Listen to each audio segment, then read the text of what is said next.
Good evening, and welcome to the Monday, November 16th Muscatine Community School District Board of Education special meeting. Could I please ask that we have a roll call and help us determine quorum, please? Here. Here. Here. Here. Here. Here. Here. Thank you. I would ask that you all stand and join me in the pledge, please. The flag of the United States of America, republic for which it stands, one nation, under God, indivisible, with liberty and justice for all.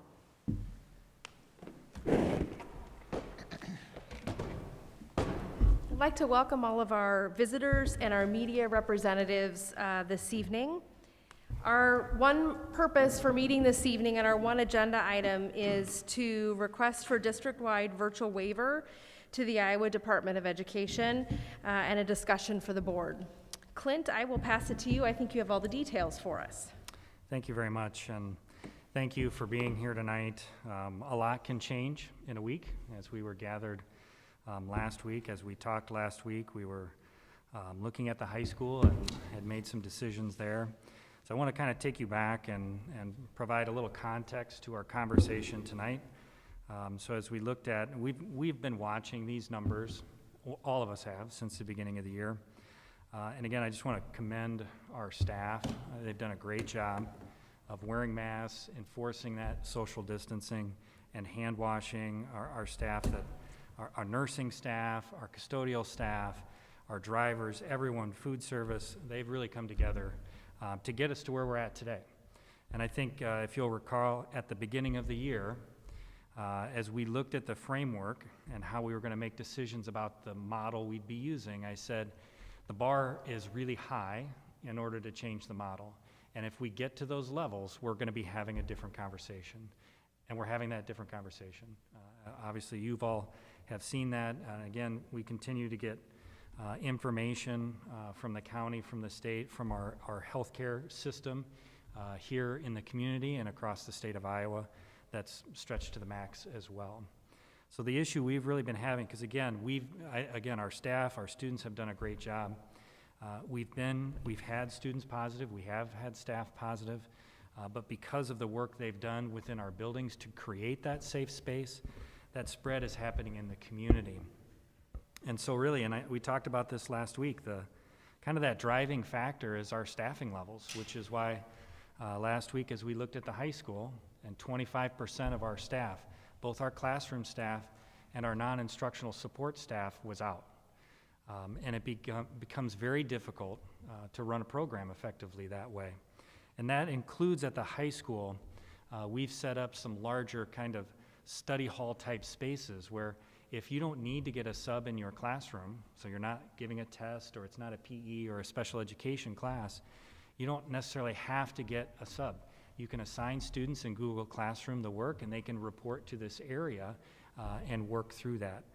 And so even with that, we were struggling to keep staff. We have, as you know, instructional coaches in all of our buildings. They're filling in. And last week, as we came into the end of last week, we had, for our classroom teaching positions, we were only able to fill 70% of those. And it was even worse for our paraprofessionals because we're using them to cover some of our classes. So every morning at 9 o'clock, we meet with our principals, we talk about, how are things going, how are you doing staffing-wise, where are we at? And again, as I mentioned, we had buildings open this past week because we had the high school in that virtual model. We sent those non-instructional support staff members out into our other buildings. That kept those buildings going. Okay. So, and again, just as we continue to look at that staffing information, we went from the week of November 1st through the 7th, we had 186 positions go unfilled.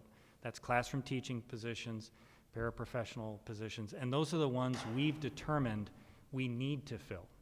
There are other positions that we say, you know what, we don't need to fill that position, we're going to be okay. So that's just looking at those positions. That jumped to, last week, to 226. So it continues to grow. We've been teetering on this for a while, which is why we pulled this meeting together tonight. So as kind of sent out in the information, that recommendation to move to a full virtual model for the entire district, really based on community spread and our staffing levels. To give you an idea of what's happening across the state of Iowa, and to give you some perspective on that as well, in August, there were 6 requests for moving to virtual in the state. In September, there were 7. In October, there were 4. And in the first 2 weeks of November, there are 50 that we know of now. And that includes ours.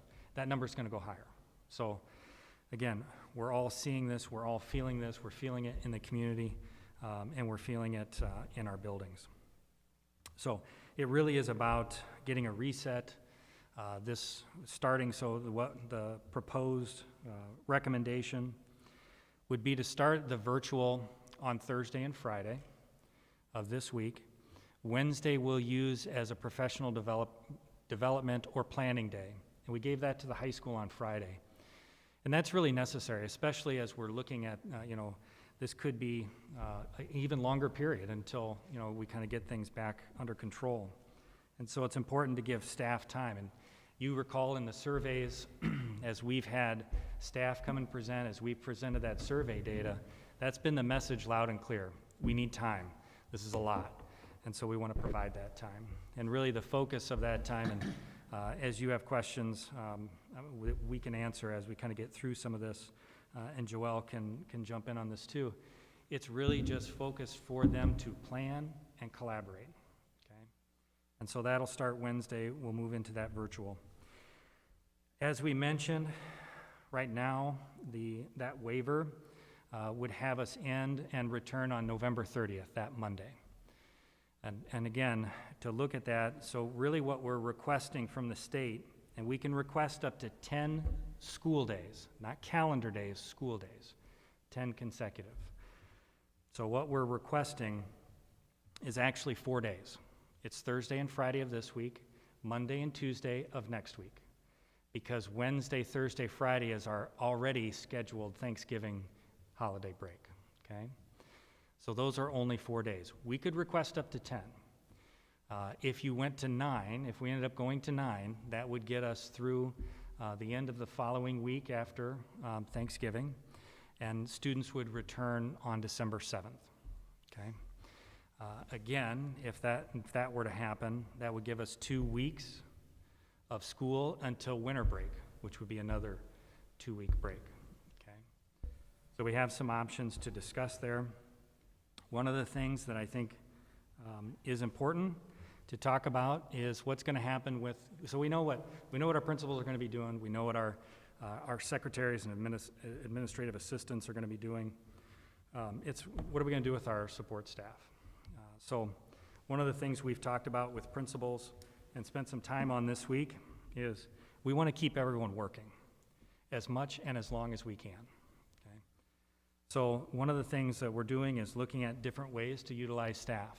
Part of the way we're going to do that with our paraprofessionals is we'll be establishing some childcare in our buildings for our staff. So for our teachers who don't have coverage for their own children and need to be teaching, they can bring their children in for that.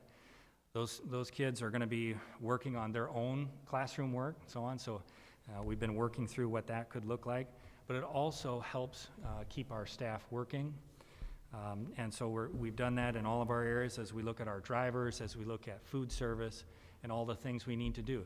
And that may mean that normally we never get to clean out the playground shed. And we're going to clean out the playground shed. We're going to do everything we can for as long as we can to keep people working, because that's important. I think it's important to our community as well. But again, that first, I think, duty is to ensure that we can provide the staff that we need to continue to teach in that virtual mode as well, okay? So those are some of the things we'll be looking at with our support staff. I think the other question that will be important is how long should we stay virtual, right? So again, I don't have a specific number for you. I think my hope with whatever model we choose is we have an opportunity to get our staff healthy again, give that kind of a reset. Same thing with our students. So we'll be looking very closely at those staffing levels, because even outside of school, if people are contracting COVID or they've been exposed, they're reporting to our Human Resources Department. We can keep track of that. We have a great relationship with the Public Health Department. So we're monitoring students, we're monitoring staff. So we'll be looking at that closely to make sure that we're in a position that we can have the staff that we need to operate. I think we need to continue to look at that positivity rate. And I don't necessarily have a specific number for you, but I'd feel a lot more comfortable when we're back below 20%. Again, thinking about where we were at the beginning of the year, for me to even say that, I never thought we'd be where we're at today. And understand, we've got counties in the state of Iowa that their positivity rate's over 50, which is astounding. So again, we want to, look at this so that we're creating kind of like circuit breakers as we get through these next weeks and months. And hopefully, as we continue to work through this, we'll get our staff healthy, we'll get our students healthy, we'll get the community healthy, and we can keep on. I know every one of you at the table, myself included, believe the best place for our students is in school, face-to-face. We all believe that. I know that. But this is not what we want to do. It's what we need to do. Okay? I know there's probably some questions out there, so I've kind of meandered through what I wanted to make sure I covered initially, and then I want to give you an opportunity to ask some questions with anything we might not have covered enough.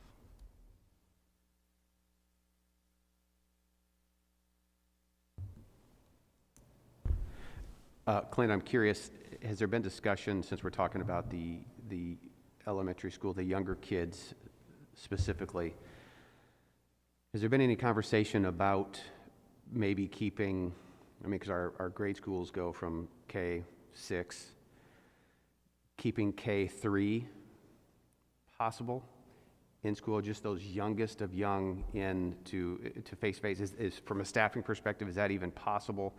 And I'm thinking about parents in the community and work and babysitting and all that goes into that, because sometimes...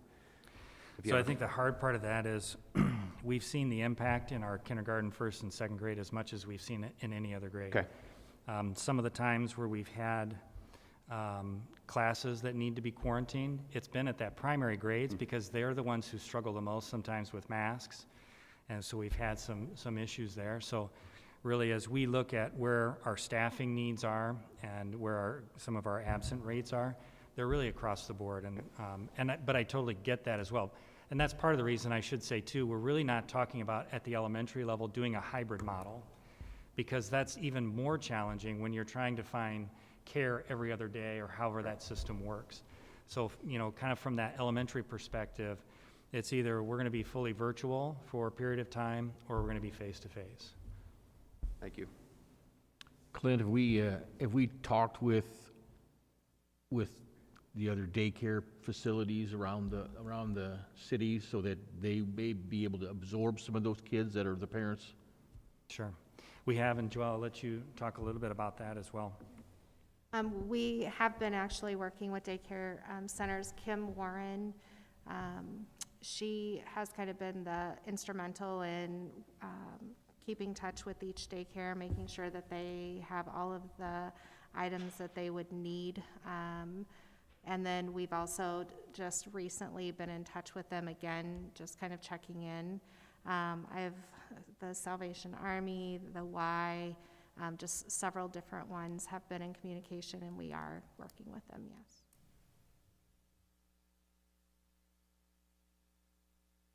Do we know what the childcare, what that's going to look like? How many kids will be in the one for our staff that's going to be in that building?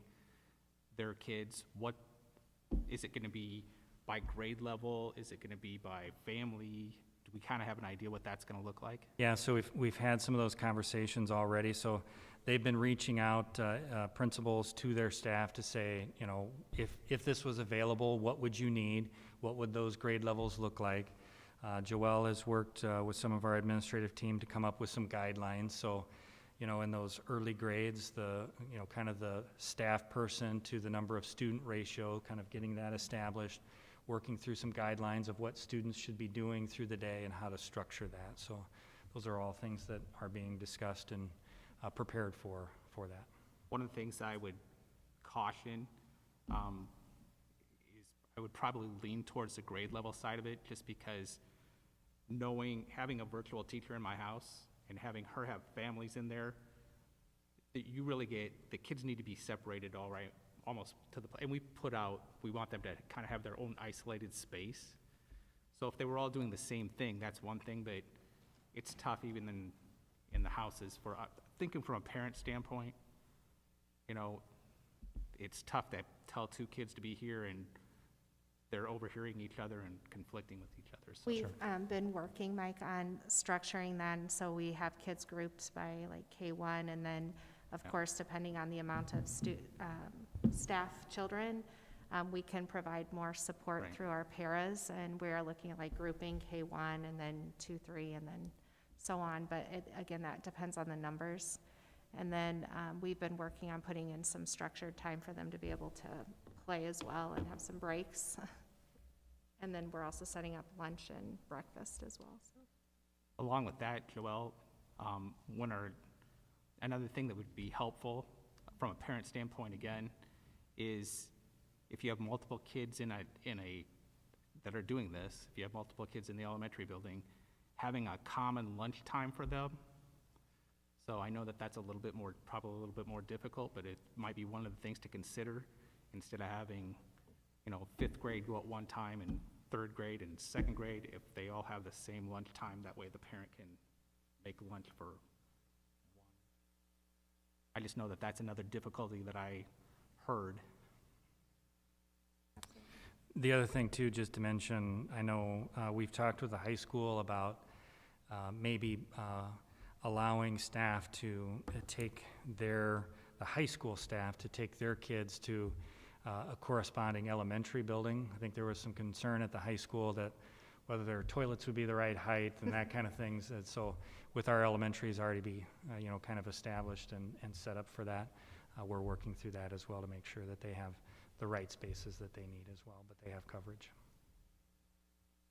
And then the Muskie Early Learning Center, along with that, we've been working with Jesse, and so for staff that have like children that are 3 or 4 years, they have the option to go to the Muskie Early Learning Center too, because they just have a little bit more, a facility to better meet those needs. But we're all working together, to make that happen. So. Can you clarify a little bit more for me on the usage of staff when it comes to some of our kids that have the special needs kids that have their IDs, please? So that's a good question, Karen. So at the beginning of the year, in preparation for this year, as they looked at IEPs for every student, there was a section in there where they had to identify how they would meet that student's need if we went to a virtual model. Okay, so we'll have some special ed paraprofessionals who might be logging on and kind of working with one-on-one with a student if that's built into their IEP, or supporting the teacher in some way. Just like we would have EL paras who might be logging on and helping out students who they would typically support during the day. So all of that is being looked at as well. But initially that IEP will dictate, what's in there. And again, I think the longer, if we find ourselves in a more of an extended virtual model, we may have to have some conversations and about whether, do we bring some kids back because they need that in-person service versus others. So those would all be things we'd have to consider. But at least for right now, for the kind of virtual model for the duration that we're talking about right now, they're going to be in their home. Clint, I have a question. Like during this period of time, I'm not talking about the future now, are we planning to close the schools and ask teachers to work from homes? That's a or are great question, John, and something sometimes that goes right past me, because I forget here, last spring you did close buildings and people couldn't get in them. Our buildings are gonna be open, they're gonna be open to staff. You know, we know that we'll have some staff that would prefer to teach at home and are prepared to do that, and have the resources, but if they need additional resources, they can come to the school and get those. If they're having internet issues at home, they can come and work from the building. We're not sending smart boards home or any of that, so again, we have those resources here. So if they need to be here, they have access to that, and again, that's part of the reason we have the childcare set up as well. So the buildings will be open for our staff. Thank you. So, Clint, does that mean, what about people that are quarantined? Will they be allowed into the building now because they don't have a classroom, or will they still need to? So that's a good question. So first of all, if they're quarantined, based on the kind of the directives of public health, they should be home, okay? But they should be able to, if they're feeling well enough to teach from home, they can do that. The other thing I would say is that when you don't have students in the building, your classrooms become kind of self-contained environments, right? And we're gonna make sure obviously we're gonna maintain our custodial staff and all our cleaning procedures. So they will be very safe environments, but if people are quarantined, they're quarantined for a reason, and we'll want to make sure they finish that process. But they can, so if they're quarantined, we want to make sure they stay quarantined but can teach from home? Yes. Versus now, when they're quarantined, they can't teach remotely with the students in the classroom? Is that? you They see what- can. Okay. Yes. Because we're trying to do this to open up some staff, right, to be able to teach. 'Cause- So we do have staff members now who are quarantined that are teaching Teaching. from home to students, but it requires us to put other adults in the room to supervise the kids, and that's we don't Can't have do the both. staff to do Can't that. have two. Right, so that's where it becomes tough to do both. Okay. Clint or Joelle, you mentioned, when we've spoken about this, our concern for students, even in this hybrid or whatever model, that are struggling, and the plan that you have for intervention. Whatever we talk about tonight, if we go 4 days, 10 days, whatever that looks like, have we thought through, are we concerned about what that number could look like, even in those 10 days, whatever that period is, and are we prepared to intervene appropriately for those kids?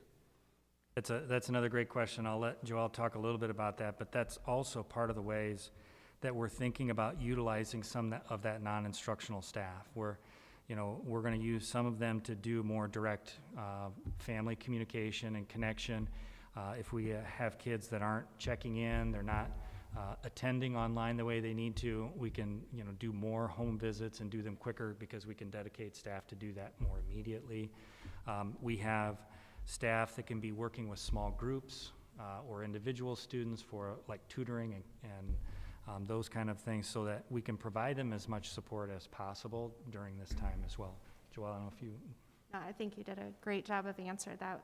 That's exactly what is going to be in place. And then in addition, normally we meet every week in student support teams, and so we've been, once we move online, then we will go more towards like a daily check-in for attendance, because we will have the staff to be able to do that and respond right away. So a lot more ability to be able to be daily on kids and making sure that they're checking in. And then again, just to reiterate what Clint had said, is that, we will be utilizing our paras in those small group rotations or in breakout sessions so they can be with kids, and also one-on-one if they need that.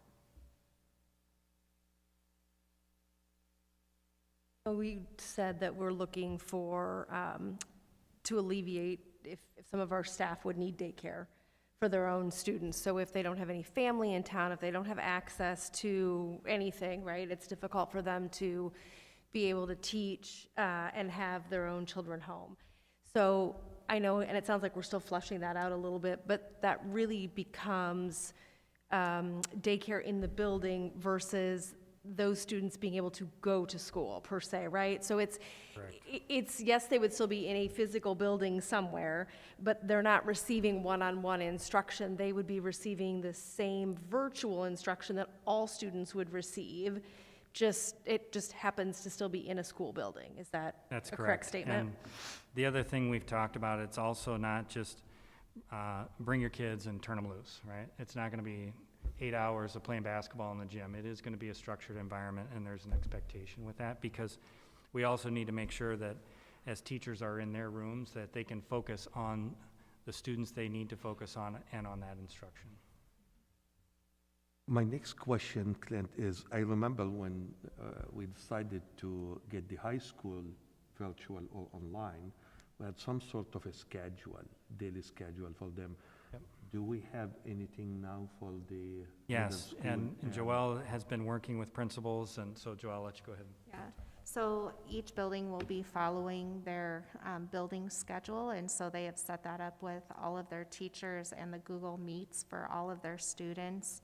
And then also the specials teachers, EL teachers, special ed teachers, and so on, are also set up to go into those Google Meets with the class, or with the students. So the schedules, the kids will follow their same schedule because that's what they've been practicing in the case that, that would happen. But I do want to reiterate too that even though, when kids are in person, they're there all day, we are not expecting the kids to be online from 8 to 3 all day. There are definitely lots of times during the day where, students will have breaks for specials and brain breaks, and they'll have an extended lunch and recess.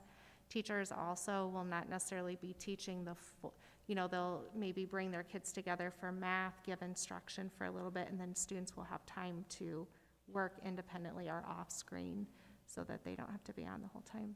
And that's where teachers can be working in with small groups or individual students. And also, kind of what you saw from the high school, there was that PowerPoint that had the schedule and had other information. That's the same information is there for junior high and elementary parents, and that's been shared with parents through the principals as well. And are we looking into, like, once the student or the kid sign up in the morning, they can use the same signing? So it's a little different between elementary and with our secondary students because of the different classes and different teachers. They'll actually sign into those at the secondary level in different Google Meets. With the elementary, because they're more self-contained, it's easier to you open that. Plus, it would be harder for an elementary student to, log out, log back in, log out, log back in. So that's one where they just open it up, and then they can turn their cameras off and so on, and just leave that open until it's time to bring folks back. Okay, thank you. So it sounds like one of the big decisions then becomes the number of days as well. Yeah, I think that's, some of the feedback I'd like to get from you on, as we think about doing that. I think one of the concerns with coming back on the 30th, and I've heard this from a lot of people, even people in the community, is what happens over Thanksgiving break. There's a lot of social and family gatherings, and as much as we, want to think about hunkering down this year, we know it's going to happen. And so that could have an impact, just like, as we've seen after 4th of July, the numbers spike. After Halloween, the numbers spiked for us. So we would anticipate potentially numbers going higher again. So one of the benefits of going to that additional 5 days would give us a week to kind of see how that plays out in our community with our positivity rate as well and with our staff.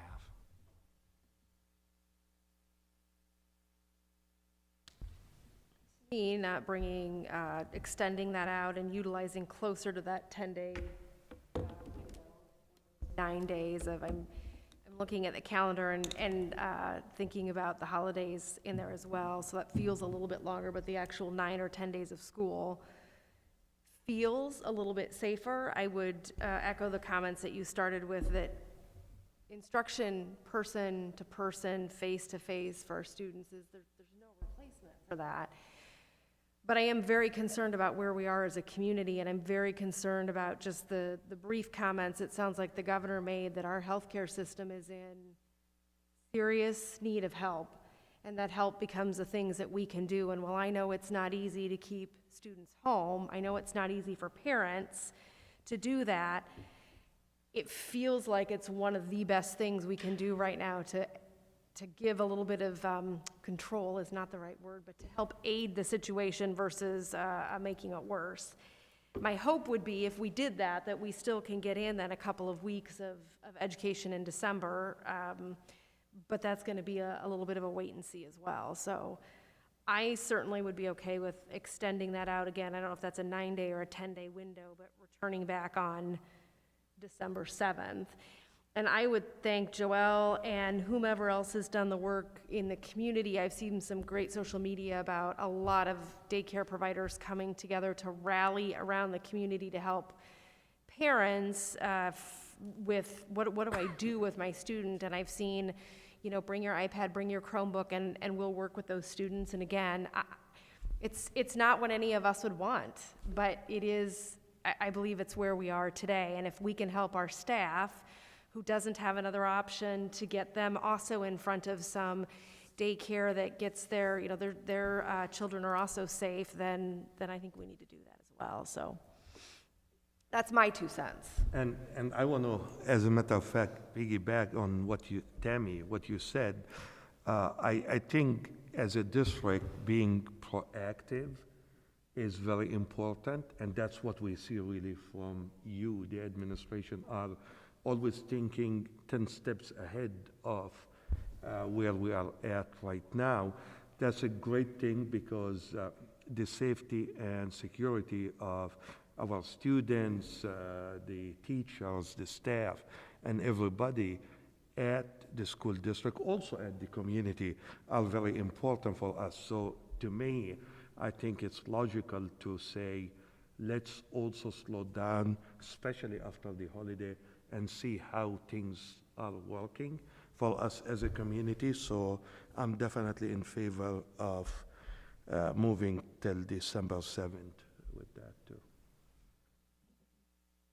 I'd be supportive of December 7th as well. I would just like to see us, I don't know, I know you mentioned reevaluating on the 24th, if we would be back on the 30th. I think it would be nice just to have that weekly check-in on where are we, what's the plan for next week, regardless of how long we get approval for, that we do that each week, even if we have 10 days. Let's say things miraculously get better next week, then can we come back on the 30th, even if we've gotten a waiver to the 7th? But not that that's likely, but Yep. I would be supportive of the 7th, but let's just reevaluate each week on where we're at for the following week. Yep. Oh, are we supposed to go down? Okay. Okay. That's my, yeah. Pass, just kidding. I'm in favor of the 7th, and I'm sure you're thinking about this, and I'm going to go on the other side of it, and I'm not a Grinch, but I'm thinking with Thanksgiving and all, and the winter, and everybody indoors, are we thinking, you mentioned 2 weeks, you know, between when we came back, between Christmas break. Are we thinking longer term? I mean, are we, I'm sure you are, but what's that feel like? Are the same plan in place? I mean, what's that if we get to the 7th and all of a sudden our numbers are 28 or 30% versus the alternative?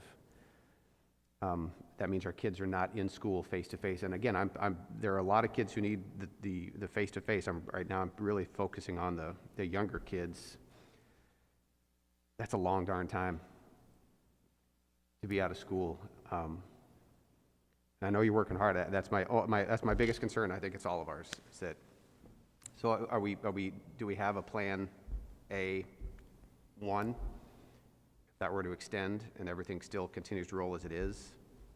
Well, what I'll tell you is we have started daily meetings at 9 o'clock with administrators to talk about the conditions and staffing and students and all of that, and that will continue. And that's what we do in those conversations, is talk about how are things looking, let's talk about, what are our options here. And then I think it will be important to continue to update the community and update you as to kind of where we're at and how things are progressing along those lines. I mean, again, we don't want to extend this, But if, as you say, if numbers are going even higher than they are now, which is scary to think about, then yeah, we're gonna have to make some decisions on what that would look like. Okay, thank you. I'd be in support for the 7th. I'd like to say that teachers every day are able to adapt to a lot of things that go along into their classrooms. And so for this type of scenarios, combination of scenarios, I guess I should say, that's been happening, they've been able to adapt pretty darn good. And I'm more than appreciative of what all staff has done on it. And I concur with what everybody else has said up to this point too, that in the end, it's for the betterment of not only the students, but we're talking about the teachers, we're talking about the support staff, and actually in the end, the community as a whole, as we're looking at how we're trying to help this and help contain, you know, what has all been going on with it, yet at the same time trying to move forward with what we can to educate these kids. And so, in the end, yes, I can agree with your plan. Thank you. I would be in support of the 7th. I think it's logical. If our schools closing down are going virtual with all of our schools, if that helps our community, I think it's logical to take time off. Hopefully things slow down. If we come back for 2 weeks, then it allows us to leverage the time that we already have built into the schedule and utilize that to help the slowdown in the community. I also think that the timing of it, any parents that are working right now have already had to have the conversations of what am I gonna do on the Thursday, Friday of Thanksgiving? What am I gonna do with my kids over Christmas break? So they're already starting to make those plans. If we give them enough advance time, I think that it's logical with that. I also agree that being face-to-face is what we would all like, but we're part of a community, and we need to do what we need to do and do that to the best of our ability, which would be, I'd say, take the 9 days, come back hopefully we get back for 2 weeks, then we have that built-in time, and then we can really see where things are at. I also am in favor of of being out until the 7th and going virtual till then. I think that we just need to make sure we emphasize to our students and our staffs that when you are out in the community, mask up and help protect so we can continue to go face-to-face, because obviously that's where we all want to be in the long run. So I just think that we need to emphasize that to our staff and to our students. Thank you. Based on that conversation, as I pull together the application tomorrow to submit to the state, I will submit that to begin fully virtual on Thursday, knowing that Wednesday will be a day of professional development for our staff, and then have that waiver request return us on December 7th, and then we'll continue to evaluate as we go through the next days and weeks here.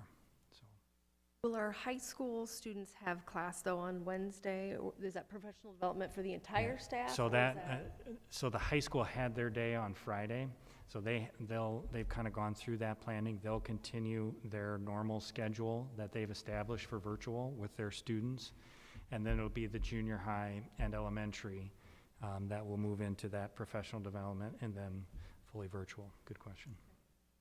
And we'll do, lunches will still be provided just as they have been? So as we did in the summer, we've set up those remote meal sites. So that includes Franklin, Jefferson, and Madison, and then M&W and Ripley's, and hopefully that means something to you. I'm not sure what that, I mean, I know those are locations. I couldn't tell you where they are. We'll deliver to those two. Those are additional sites, and then I know we're still utilizing Central as a pickup site, and we'll extend some additional days there as well. So that will continue. Nobody needs to, we don't want people to be worried that students are going without food. I think that's also another huge concern that everybody around the table also has. So being able to maintain that, which also goes back to that has to be staffed, and I'm gonna just tag on to what Karen said, and that is our staff has worked so incredibly hard. And I'm grateful to our administration team, who's also said, how can we creatively put and keep everyone working that we possibly can right now as well, because we know that's important. And I think it's safe to say we can keep all this communication on social media as far as meals and meal sites. And I know there's information out there on hybrid schedule, and for somebody who has a high school student, that's very helpful. So keeping that out in front of people that do that, we'll continue to do that as well. And again, I just never in 100 years would I have ever dreamt that a decision that I would be a part of making more than once is, do we keep our students in their building, or do we send them home with technology and do the very best we can? And it's not what I would choose, but it is what we need to do. And I too agree, we have all got to mask up everywhere we go. And as much as I don't want to be told where I can and can't go, I also understand I need to make some sacrifices right now. And outside of the necessities of places we have to be, I do think we have to look at each other and hold each other accountable about wearing that mask, and do you need to make that trip? Do you need to go to wherever that is? And I know for our students, I know it's hard, but if we've ever needed to work together, it's now. Well, unless there are additional questions, I guess my final comment would be, Tammy, to your point, that our kids have set the example for us. From our earliest learners through the high school, we've asked them to wear masks, and they're doing that. We've asked them to social and physical distance, they're doing that. They've sacrificed the activities and events and a lot of the normalcy that we all crave. And they've done it. I mean, I can tell you, they still come to school every day with a smile and a great attitude. So I just want to reiterate, our staff has done a great job, and our students are setting a great example for all of us as adults to follow as well. Clint, the only thing that I would say is I would encourage all of our teachers, all of our administrators to, in the next couple of days, drop into a virtual teacher's classroom, because it will either reinforce that you know what to expect, or it'll show you something that you don't, because sometimes we just don't know what we don't know. So we have a lot of teachers out there that are doing a pretty good job right now virtually. I know that they spend a lot of time and a lot of heartache and tears getting to where they're at.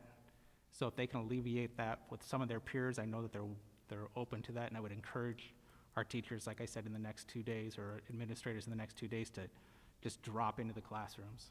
Mike, we're actually having our virtual teachers, they put together lots of lessons learned and helpful hints for us, and so those have been shared. And then on Wednesday, our virtual teachers are also not working with kids that day, so that they can help all the other teachers coming on board, because it is stressful, moving into this model. And our virtual teachers, they have set an incredible example, and they're so willing to help. And so, we are very thankful for all of them and for all the work that our teachers will have to do. I also just want to share very quickly too, on Wednesday, we will be holding 2 sessions for training substitute teachers to teach remotely. So Julie Stoneking has been putting together a PowerPoint working with Scott, and we're going to be able to train our substitute teachers. There's a session in the morning and one in the afternoon, so that if we need teachers to sub, virtually, which we know we will, we want to make sure they feel supported as well. And so the plan is to bring them in Wednesday, and then if we need to offer an evening session or whatever, we'll do that as well. So. Scott, sorry, you gave me another thought. I said it was going to be the last one, it wasn't. The last time we talked about, we had about 54 hot spots, if I remember at the last meeting.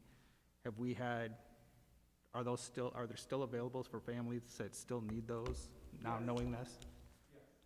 Yes. And if there are those left over, would those be made available to teachers that might need a hot spot? But I know we want to serve our kids and families first, but there's really no sense does make sense to me that if there's not, if we have a hotspot and somebody needs it, that it's not being utilized. I think we work through that on an individual basis. Right. Obviously, our priority is always to students first. And there may be a case where it may not be, a teacher may be able to come into the classroom and work most days, but maybe it's kind of a special, like they need that for a couple of days, we can work through those things, so. Even know if, it'll even if be- it was till in, because I think that Muscatine Power and Water was doing a great job working with this, but it was about 2 weeks to get that set up. Yeah. So even if it was just that patchwork, Through. you guys, as long as you're thinking about it, I'll trust it. And especially that first few days, that first week, it's gonna be all hands on deck to support teachers and support our parents and our students like we did with our virtual families at the beginning of the year. And then as their comfort level got better and teachers' comfort level got better, but we were there to support them right away. If any of our families have specific questions about how what their students' experience will look like, or just need some help, who should they reach out to? Well, I think if it's like what the day looks like, talk to the teacher, talk to the building principal. I think if it's, in terms of, I think they should always start with the building, because those are the people who are gonna be closest to serving them and their students. And then if they can't answer it, they'll move that up to a district person, whether that's my office or Scott or Joelle, and we'll make sure we get we'll get them helped out. Does